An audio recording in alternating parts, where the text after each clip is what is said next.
Good morning or good afternoon, wherever you are. That's really hard. Okay. Um, so it's been a few minutes since I've been on, and I wanted to update you about a few things. First and foremost, I wanted to talk about some of the things that I'm seeing in my therapy practice. This may be beneficial to you, and I'm hoping that it will be because the information I want to share, I think, is kind of important. The primary thing that I'm seeing coming into my therapy room has to do with anxious thought and mood and low thought and mood. Now, if you've watched me before, you know that I think about these a little bit differently than a lot of other providers. The way that I think about anxious thought and mood is it's an anticipation. We're worrying about something, and this is an underlying pervasive behavior pattern where we're having a dialogue with ourselves about the worst possible thing that can happen. And if you've also heard me say this before, just to reaffirm what I've said before, often what we do is we think in one direction about how bad something's going to go, our idea of what the worst case scenario is. And then we're trying to figure out how to resolve that. Now, a couple of things occur to me about that kind of thinking. If we don't intercept that and we don't stop it, we end up spending a lot of time thinking in that direction and repeating the same thought patterns over and over and over and over again. A couple of theories that I've heard recently that interrupt that pattern is to put in something sour in your mouth, sour gummies, sour candies, just something to interrupt that pattern. On the one hand, while that may not sound very scientific, it actually is a pretty good plan for some people because in truth what it does is it shifts the focus to the body saying, wait a minute, I don't recognize this or I don't like this. And that shifts the behavior and the thinking away momentarily. But I'm looking at that as a short-term fix for what's really an underlying belief system problem. And I want to talk a little bit about the fact that when I see a lot of this coming into my office, I'm hearing a lot of the same kinds of things. Now, this is anecdotal. This isn't rooted in a scientific paper. So I just need to make that clear up front. And when people are coming in to talk about the anxious thoughts and moods that they have, there's an injustice somewhere because they're perceiving that something is taking something away from them or is somehow going to hurt them. Often what I talk to clients about is the HALT method. Am I hungry, angry, lonely, tired? What's happening for me? And what is difficult for a lot of people is because they've become accustomed to simply paying attention to those feelings and then really getting into those feelings, it takes a lot of practice to recognize, wait a minute, that's just a thought. That only has the power that I give it, and it only has the meaning that I give it. And this is a difficult concept for a lot of people because they rely very heavily on the emotional sensation that they feel in their body, and they really rely a lot on what the thinking brain keeps telling them is the problem because they're looking for there to be a physical symptom or they're looking for there to be something within the body that is dysregulated and then trying to figure out from the worst case scenario, what's wrong with me? Now, this also works with low thought and mood. A lot of clients come in and say, I'm depressed. But when I start to get to the root cause of it, often it isn't that their mood is depressed. It's that they have periods of time where they're sad, they're lonely, they're disappointed, they're feeling defeated. Now that's something altogether that can be addressed and doesn't require you to be on medication. Some of it is rooted, though, in your nutrition, your lifestyle, and the things that you're surrounded by, as well as the people that you're surrounded by. So I'm going to break this down this way. If you're feeling a particular kind of way, I want you to ask yourself, who do I surround myself with? What kinds of things do they talk about? Am I doom scrolling? What am I putting into my eye hole, my ear hole, and into my pie hole? Are these things that could be affecting the way that I feel? And more often than not, we find that there's some truth to that. Now, that's something we can do something about immediately. I love that I heard a neuroscientist say, interrupt those patterns by doing something different every day. You've heard me talk about Leonardo da Vinci, 7 Steps to Genius Every Day. It was written by Michael Gelb in 1994. The interesting thing about the prevailing thinking that is a thread throughout that book has to do with the fact that he talks about embracing discomfort. This is something that seems to be lost on generations after the 1990s. Now, I'm a hose drinking Gen Xer. Yeah. I'm one of those people who it took a while, but as I heard somebody say earlier today, the teenage part of me is rebellious, probably to a certain degree, but the teenage part of me is also wondering, how did it get to be that we find ourselves constantly thinking about what we think, what we feel, and then the narrative that we've believed that I have a mental health issue, my mental health is deteriorating. Notice the language. Because when we start to talk about what we think and feel in terms of it being medical, we've already decided there's a negative connotation with that because it means I need to go see a doctor, I need to get on a pill. This is something that has subtly happened to subsequent generations. It used to be people, I love that a Navy SEAL once said, rub a little dirt in it and move on. Because we don't do that anymore. But we also don't spend as much time outside. We're also not living a healthy lifestyle. We were never meant to be inside as long as we are. In fact, most of the day, and I've started to really look at my schedule to look at the way that I navigate my day. For the most part, because of some lifestyle changes that I've made myself, because I don't advocate for something in the therapy room that I don't do, or at least have tried to see how good does this work. Now, does everything work for everybody? No. But it also doesn't work in the same way for everybody. So we have to be aware of that. So when I make suggestions, I'm inviting you to explore for yourself. What does this do for me? What does it mean for me? So moving on back to anxious thought and mood, because this is something that is showing up a lot in my therapy practice. But I'm also hearing people say, you did this to me, or somebody did this to me. This kind of thinking is something that we have learned somewhere either in childhood or in our adolescence, maybe up to about age 20. If we've learned to take on other people's behavior as a result of something we said or did that maybe we didn't know was going to upset that person, we're taking ownership of something that isn't ours to own. And I'm going to repeat that because the problem that I'm also seeing is that people will tell me that they feel responsible for how other people feel. And that causes them to then enter a guilt shame cycle. And if we're in a guilt shame cycle, obviously we've decided that somehow we are doing something that is the wrong thing to do. And then we feel guilty about it. And then the negative brain says, I got to fix that. Now, here's the thing. You don't have to. You can give yourself permission to look at a situation and recognize that you have ultimate authority over you, meaning you can give you permission to think or feel a particular way that maybe doesn't align with the group. That's okay. We tell ourselves, though, because herd mentality says, no, I need to go along with the group in order to get along. There are some things, though, that will cause us to work against our own best interest. Let's look at the Milgram experience as experiment as a wonderful example of this. You've got people who are electrocuting other people simply because they don't want to be seen as a bad person or stepping outside of somebody else's authority over them. This is the difficulty. Because if you're comparing yourself to someone else in the room and you're worrying about how much they're judging you, you're now relinquishing a lot of your personal power to somebody who doesn't have your best interest in mind. I think I've used the example in a previous video where I talked about being in a meeting with somebody who turned to me and said, I never offend anybody. If I do, I make sure to never do that again. And then turn around and said several things to me that were really very unkind. And I could have chosen to take offense to that. I didn't. Here's why. How she feels is not my responsibility. How he talks to me is their responsibility.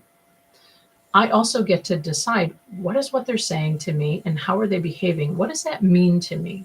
Now, I recognized in that moment, this is a person who was emotionally activated because they had a fear, they had several worries, and there were activities and events in their past that led them to feel threatened because they don't want to be seen as a bad person. What is the narrative that they tell themselves? How do they see themselves? How do they think about themselves in the face of another person? And again, we get to decide. I've said things that are very offensive to people, sometimes intentionally, if it's in a therapeutic fashion, because sometimes people kind of need that mental face slap to go, whoa, wait a minute, what am I doing? This is a delicate thing that we do, but also we have to be okay with the fact that you're not going to please everybody, and that is not your job. So essentially, what I'm giving you is what I would tell somebody in a therapy room. You're not there to please everybody. In fact, much of the time, you're not even pleasing yourself. We're just looking for some kind of short-term comfort because we're feeling really uncomfortable and we just want out of that long enough to be able to breathe. Now, let me go back to anxious thought and mood. How do we give ourselves permission to get out of those states? If you look at YouTube, you look at the entire World Wide Web, we have never had the availability at such a rapid speed to be able to access the latest in whatever the cutting edge technology is around something that we have an interest in. A lot of people look at TikTok, they look at YouTube, they look at Rumble, they look at a whole myriad of platforms in an effort to find a way to fix whatever they're feeling. And then somebody becomes their guru. And I love that a few years ago, Tony Robbins did a documentary and he said, I'm not your guru. What he's offering you are tools. But where most people have difficulty is they can know all of the right things to do and never take a single step to change their behavior, their mindset, or their beliefs. So if we think about anxious thought and mood, we think about theories of correcting those.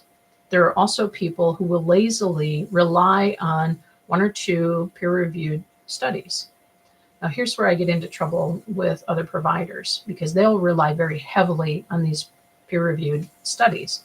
Problem is, it's a publish or perish world. You're having to publish something that meets somebody else's standard because, again, you're having to serve somebody else's agenda, not your own. And certainly it isn't always in your best interest as a consumer. Now, I realize that what I'm saying sounds really scary because you're probably thinking, how in the world did you get to become a therapist? You have to rely on these studies. No, you don't. What you need to do is you need to read them critically to understand what are they really telling you.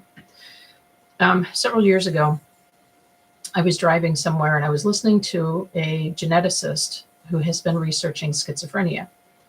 And he blatantly said, after 45 years of studying the genome, there isn't a single specific gene that is responsible for the expression of schizophrenia. Now, it always intrigued me that schizophrenia was the thing that most researchers go to. And I'm anticipating, because I've never heard anybody say this, but I'm anticipating the reason that they get interested in this is because they've known somebody who did these behaviors, but also because they have a vested interest in this for some other reason. It has value for them. And so to hear him, and this guy at the time was being recognized and given an award for his work in genetic research around schizophrenia. But also the fact that there are so many people who are looking for a cure. When it's become apparent that schizophrenia can be resolved both through good behavioral therapy, but also changes in lifestyle. So Norway has been doing some tremendous work as a community around schizophrenia. But again, we're talking about 1/100th of the population. So that should raise some red flags for you. What about schizophrenia? Well, the more that I looked at it, and I had done a significant amount of research around this because I currently treat people who do those behaviors and carry those diagnoses. Now, when they come to me and they're talking with me, sometimes they don't sound any different than you and me. And then I start asking the right questions and they start to open up about their experiences, the hallucinations, the delusional thinking, the belief system that they're involved in. And then when I start to ask them about a timeline for this, it's fascinating to me where they go and how they put the pieces together to form this belief system around who they are and how they move through their world.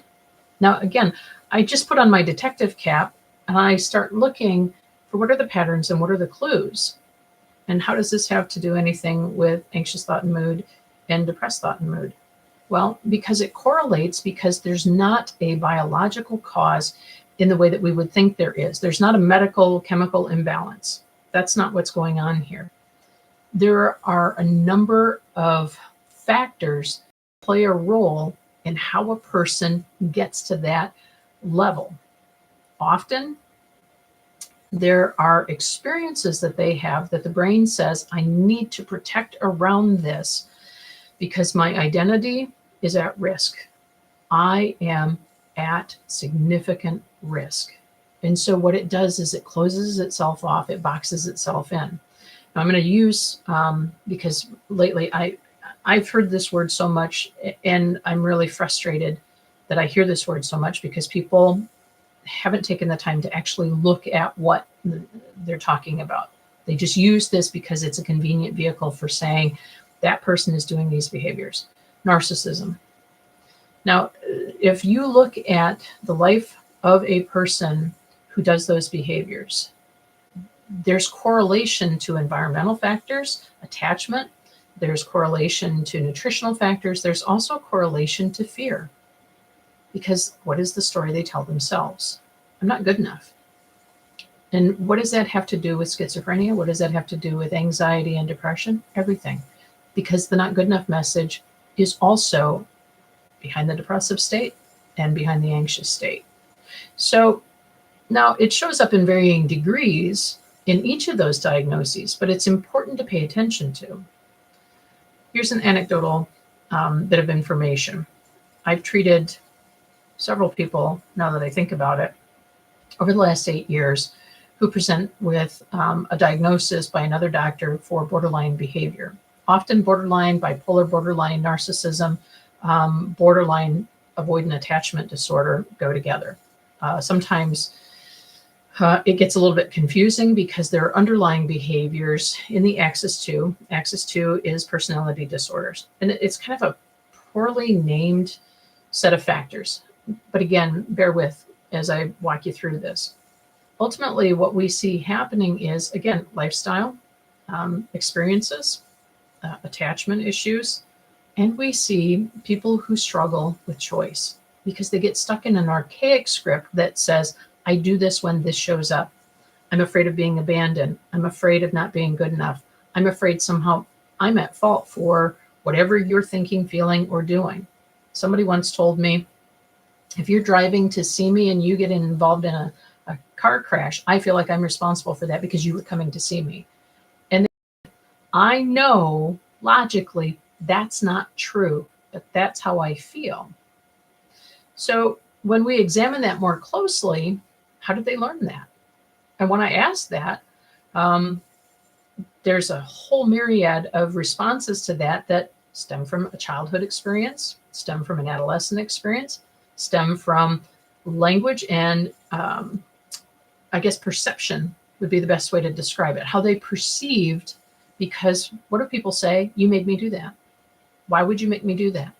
Now, this also opens the door to us to recognize that sometimes when we're hearing other people who are dysregulated and they're not navigating their own upheaval very well, what do they say? I listened to somebody once tell me, they do this to me every time. They push my buttons and I tell them to stop, but they keep doing it. And so when I said, well, what specifically do they do? This person rattled off 4 or 5 behaviors. And I said, so what is your choice? And how did you learn that that is something that you get discomfort from? That was a really difficult question to ask because I was really trying hard not to give that person permission to remain in that victim state. But the person has identified, no, these people target me. This is the way that they target me. And this is what they do to me regularly. Why? Because every behavior serves a function. What is the behavior that is getting the most attention?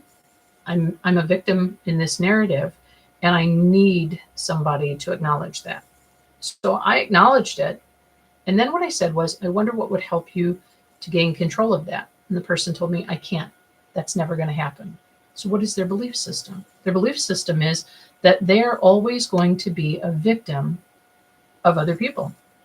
So this also requires us then to begin to look at how do we deconstruct that belief in a way that is going to be effective for that person, which ties into all of the other things that I've just talked about: borderline behavior, bipolar behavior, anxious avoidant attachment, or avoidant attachment disorder, narcissism. How do we navigate away from that and anxious thought and mood and depressive thought and mood?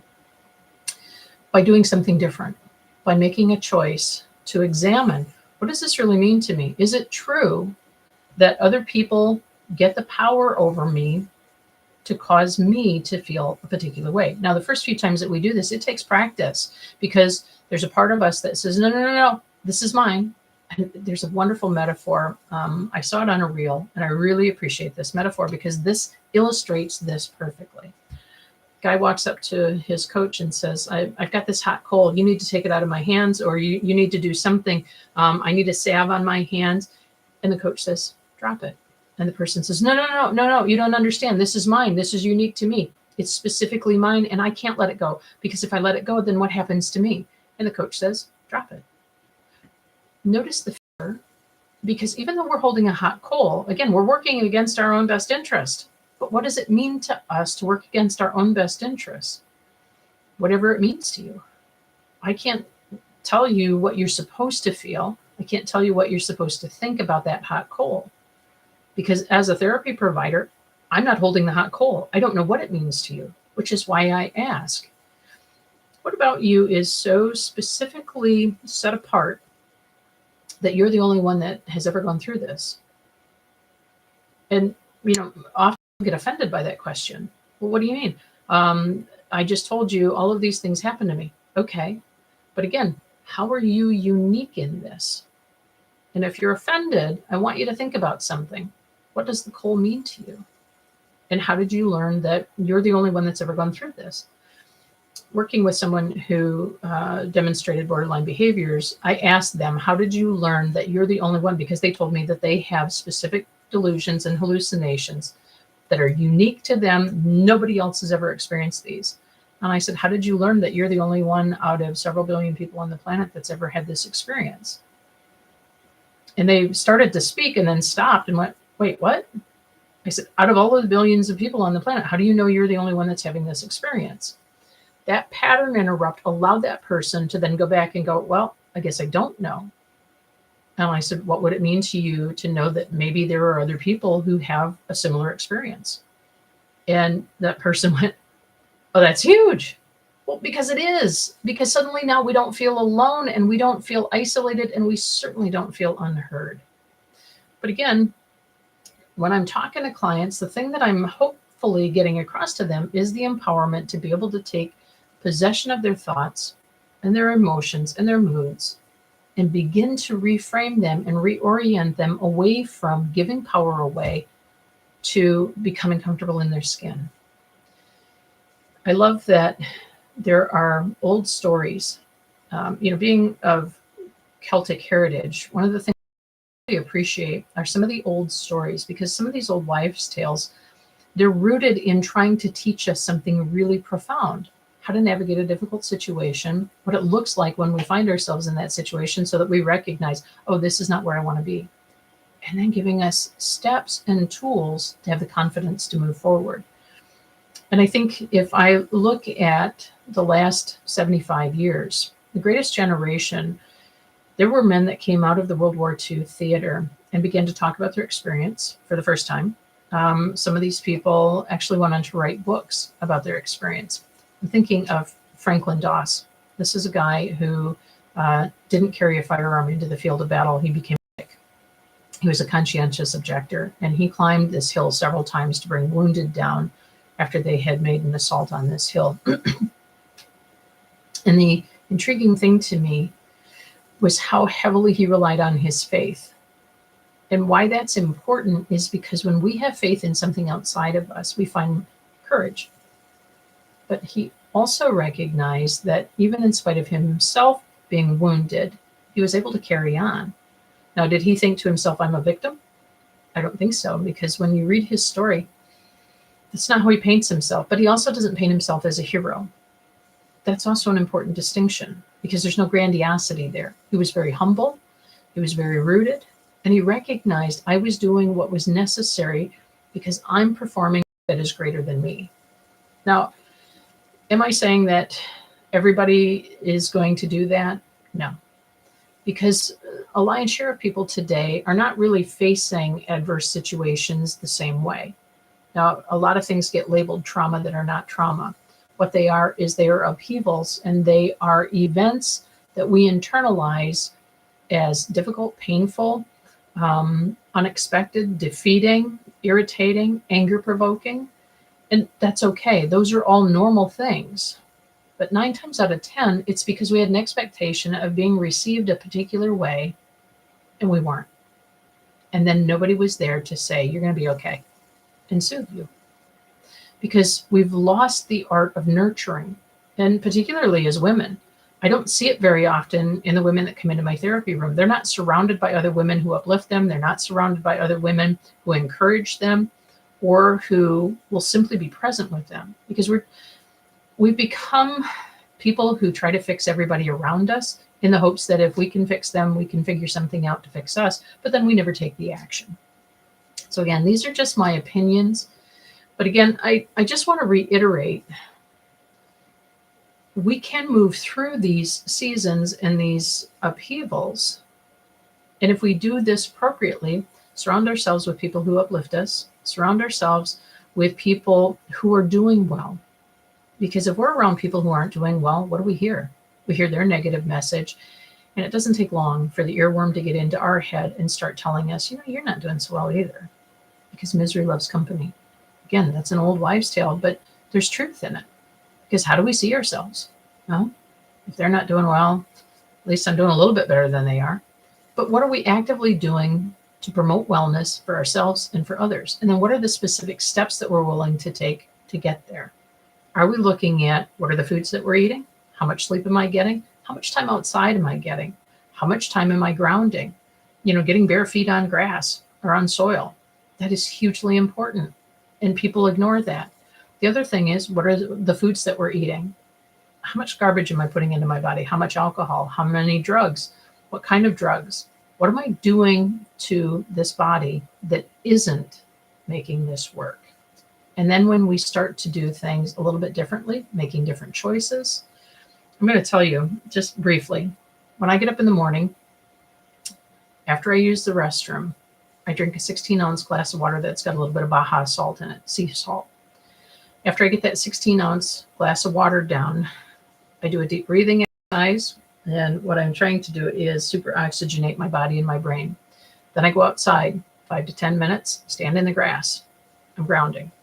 The next thing I do is either lift weights or I go for a walk.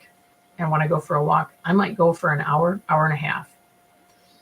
Then I come home and I have a little bit of protein, usually eggs. Then what do? Then I allow myself that benefit of a little bit of social media. Mostly what I'm looking at is my emails. And then I'm looking at things that I think might be impactful with my clients. What are my clients going to be looking at on social media that they're going to come in and they're going to be talking to me about? And when I say that, what I'm really doing is I'm kind of skimming through a couple of different social media platforms to see what are people talking about. Because I don't watch television, I don't watch movies. I'm really selective about the music that I listen to, but I'm also really selective about what I put in my eye hole, my ear hole, and my pie hole. So I tell you that to kind of give you a framework to say that when you change your lifestyle, a lot of other really positive things show up. I also spend time in prayer. I spend time in my Bible, because those are things that give me comfort and they give me a rooting, a stability to be able to go through my day. Also because I sit with a lot of people who are really struggling, and that can be overwhelming. So in order to stay healthy, I've got to do these things. I also take a cold shower, sometimes a cold bath. And what I'm really doing is I'm just trying to give myself that reset, keep the inflammation down in my body so that I can be mentally present and go forward with people. My diet, carnivore. Every now and then, though, I step off. I might eat a couple of vegetables, sometimes some in-season fruit, but not very much, because I recognize I don't do as well when I eat that way as I do when I'm strictly meat. Now, that's not for everybody. I also suggest to clients keto because there are a lot of positive health benefits. And again, you get to decide. So that's going to do it for me today. But I wanted to just briefly touch base and let you know there are a lot of theories out there about what we think and what we feel. And there are a lot of people that want to sell you something. You get to decide, do I want to buy that? And I would encourage you, if you start looking at the labels, you're probably going to recognize this doesn't serve you like it serves somebody else. All right. That's it. I'm Kelly, the Kilted Therapist. Have a great rest of your day.